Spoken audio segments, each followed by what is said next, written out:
শীত মাস্ক নিয়ে সবাই এত পাগল কেন জানেন? কারণ এটা শুধু ফ্যাশন না, এর পেছনে আছে বৈজ্ঞানিক কারণ।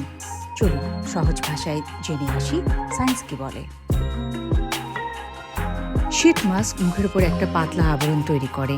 এই আবরণ ত্বকের তাপমাত্রা ও আর্দ্রতা ধরে রাখে, ফলে স্কিনের পোর্স খুলে যায়, সিরামের উপাদানগুলো আরও গভীরে ঢুকতে পারে।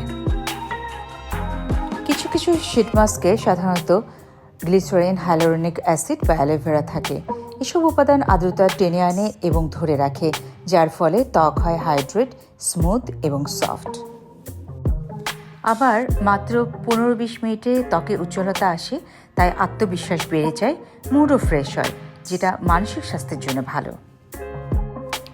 চলুন জেনে নেই ত্বকের ধরন অনুযায়ী উপকারিতা। ব্রণ হলে টি3 বা গ্রিন টি, শুষ্ক ত্বকে হাইলোরনিক অ্যাসিড, আর বয়সের ছাপ কমাতে কোলাজেন বা ভিটামিন ই সমৃদ্ধ মাস্ক ব্যবহার করুন।